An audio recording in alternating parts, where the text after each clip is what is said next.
Hello. Let me get in position. This is my makeshift stand. Otis wants to say, hello. Look at him. Anyways, as I said, let me get in position. Welcome back if you are new, or no, welcome if you are new. Welcome back if you have been here before. If you are new, my name is Mallory. I'm a registered dietitian, and I was thinking today about doing a little quick sit-down video with actionable tips about a question that I get asked all the time, which is, how do I heal my relationship with food? Now, the thing about this question, right, is I could literally go on forever about this. This is literally what I do for a living. I help people in a one-on-one setting and in a group setting, and hopefully too just on my Instagram and with little things that I do in the day-to-day to heal their relationship with food, their body, and exercise. But I really want to target the food one today and explain a little bit more about that, because I think that even if you can't work with a practitioner, or you can't be in a group, or you can't go to somewhere to get help, you can start. And that's the most important thing you can do, is just starting. And I'm gonna talk a little bit more about maybe, I don't want this to be used as a way to diagnose yourself and where you're at, your relationship with food. This is not meant to be this. This is also should not be used as medical advice. But at the same time, I hope that it's just a helpful video that you can refer back to when you're struggling. So a little bit of background about me is that I personally struggled with an eating disorder. I struggled with orthorexia, and I got into helping women specifically in my own business a year ago. And I've helped now hundreds of women through my group and one-on-one coaching. And so I have this framework that I like to tap into that I've found to be really, really successful in this. Uncover, learn, implement, and expand. Now, it doesn't have to go in these exact 4 steps, but I think it's a good framework to think of, and I want to walk you through that and go along with the actionable tips. So the first one that we have is uncover. This is a step that actually a lot of people miss, and this is something that actually ends up causing what we think about as relapses or moving backwards in your relationship with food. And it is fundamental because it helps you to understand why you developed the problems that you have with food. And so when you think about this, don't just think about the first time maybe you struggled to have enough food, or when food became a fear, although that's important. Think about what was happening in your life. So I'm gonna give an example of this. I was in my group coaching call, and this girl said she didn't know when it started for her. And she said it seemed like she was in about middle school, and that was when she started to try to control food more to make her body look a certain way. She said there were a lot of things going on in her life, but she couldn't figure it out. So instead of me asking her, okay, well, why do you feel like that happened with food? Or what were you thinking about food? I asked her, well, what was going on in your life?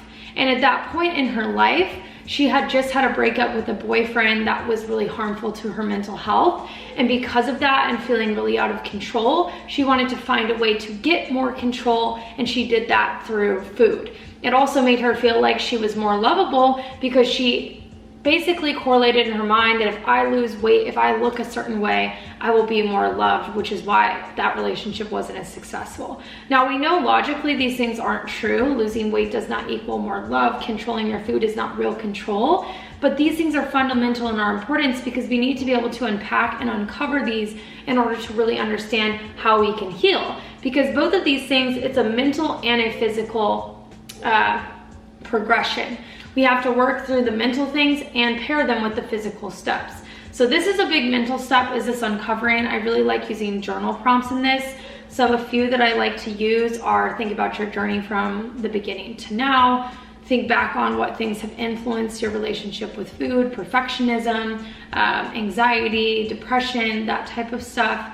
And those are a few examples. Then you can also think, okay, how does this impact my journey going forward, having this understanding? And also, okay, what is the bigger reason why I want to recover? Not just that I want to have mental freedom, or I want to be able to eat the foods I want, but like the big reasons. Like, I want to be able to have kids in the future and not pass this along. I want to be able to fully focus at work, that type of stuff. So that's a really important step. I also want to mention that all of these different steps I'm talking about, I use in my program. So I am full currently on one-on-ones, but I will still link the consult down below if you're interested, because I can take some spots throughout the year. I have a wait list, but all of this is especially written out in my group coaching program. I'm going to be launching another one of these at the end of November to start in January 2022. They do book up fast. They're first come, first serve. So if you want to get on the wait list, click the link down below and put your email in. That way you can get all the updates, or book that consult link and we can chat and I can let you know if I think it's a good fit. So I did want to say that before we moved on to the next step, which is to learn. So this is really important because there's so much false information out there that actually makes us feel a certain way about food. So a lot of this, for example, is, oh, carbs are bad. Carbs make you gain weight, right? This is in fact completely false.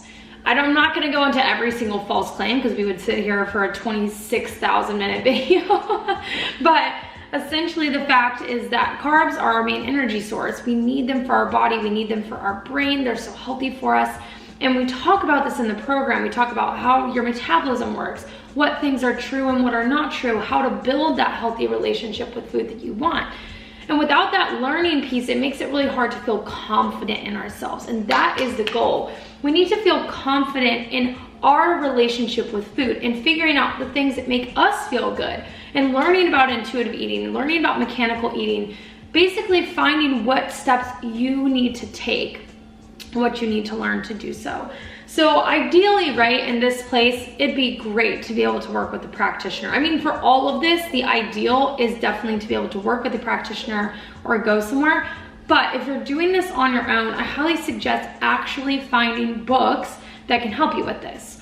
So one of my favorite ones is Intuitive Eating, A Revolutionary Anti-Diet Approach. Great book, very fundamental.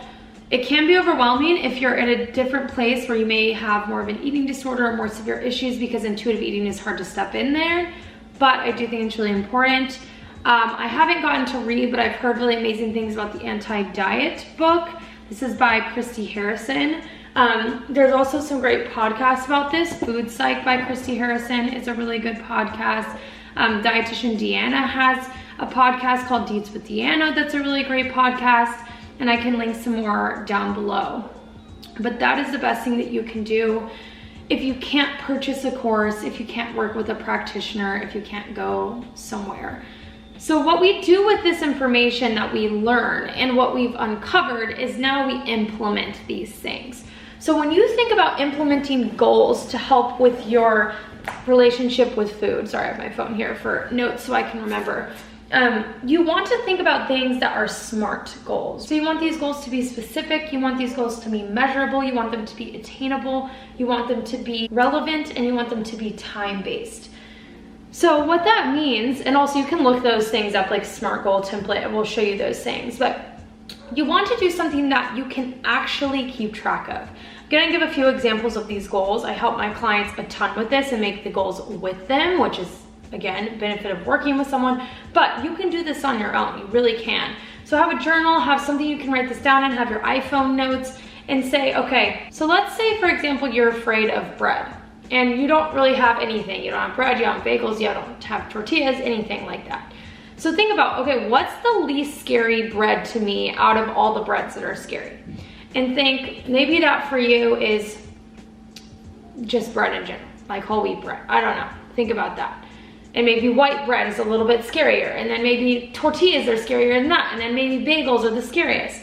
So you wouldn't say, okay, now I'm gonna eat a bagel every single day this week, because that's gonna be too overwhelming.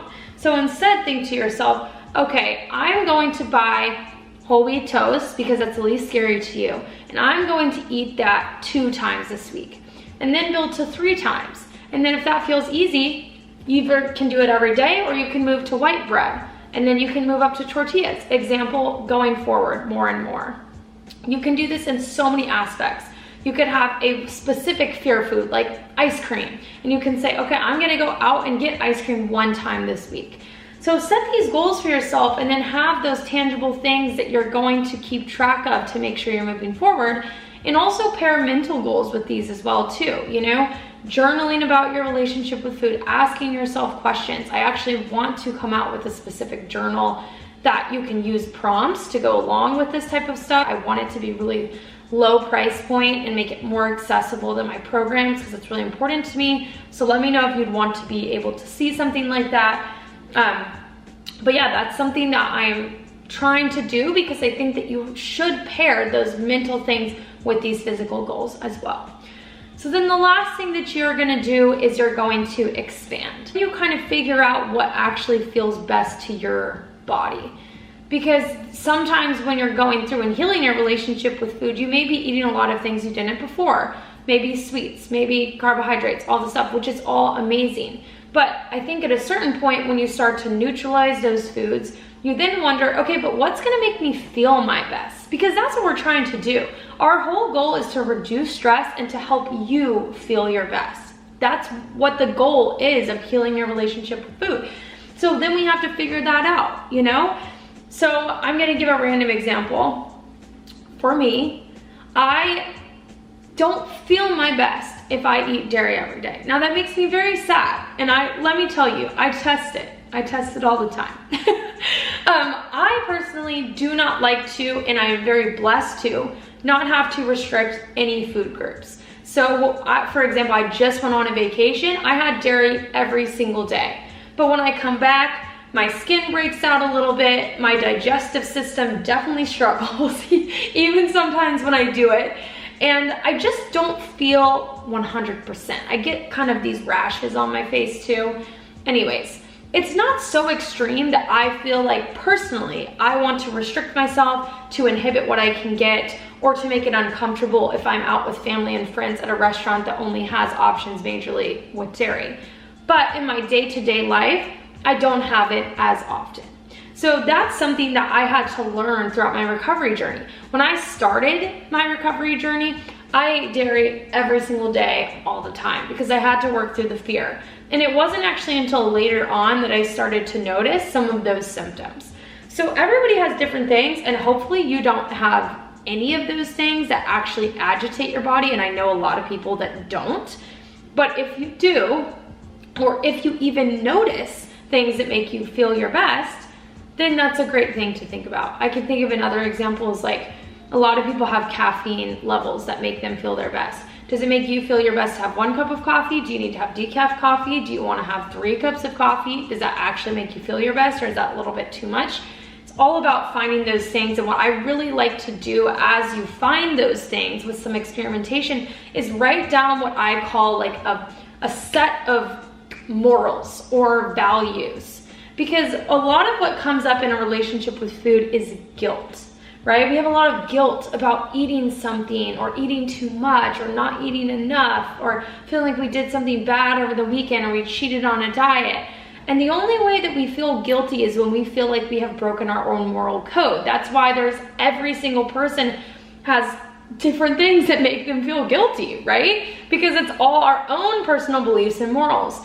So in order to really stick to and continue to find those things that actually make you feel good as you expand, write them down, revisit them, build upon them, take things off, add things on.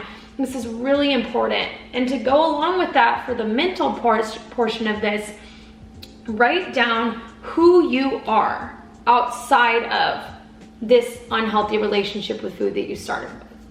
What hobbies do you have? What things do you like? Who are you as a person? What personality traits make you feel special? What things do you feel like people find about you that they love? And pair those two things together, because the whole thing that you get to have when you walk away with a healthier relationship with food is that you are also an even healthier version of yourself. And that's the entire goal. So that is a little bit about my 4-step process. This is not not at all the only way to heal your relationship with food at all. This is a way that I found is very helpful. It's a system that I know works because I've seen it work on hundreds of my clients, both in a one-on-one setting and a group setting. And I feel like it's also what healed me. And so that's why I wanted to bring it out to the world, because I don't think there's always that mental and physical pairing or those actionable steps. And sometimes you need that. Was there a fly on my head? That's gonna be so funny in the video if there was literally a fly on my head. I felt something, but I was like, is Is that what it is? Anyways, if you enjoyed this and you want to know more about this, you have questions, please, please, please comment them down below. I can do an entire video answering questions, but I will for sure get to them in the comments regardless. If you're interested in working together and actually expanding upon this process that I explained, please click that waitlist link to get on the group coaching. DM me at Mallory J Page on Instagram. Click the consult link down below to set up a time to chat with me for 30 minutes. Any of those options can get you in the space where we're gonna be working together, because I do wanna say, if you have the means, or even if it's a little bit of a stretch, I highly suggest finding someone to work with, even if it's not me, because it makes such a monumental difference. I just cannot even put it into words, to have someone there to support you, to help you, to give you those goals, to uncover these things, to help you expand, all of that stuff. So I really appreciate you watching today. I hope that this little deep dive of a video was helpful. I always say little and I always say short, and then I frickin' talk for 20 minutes. I don't get it. I'm like, how do I even do this? But definitely subscribe if you want to see more videos from me. As I said, I like to do a mix of vlogs, sit down chats, vlogs with actionable tips. I want to do some Austin content, day in the life content. I want to do all the different things since I'm so excited to be back here on YouTube. But yeah, I think that's all today. And I hope that I see you back here again soon. Bye.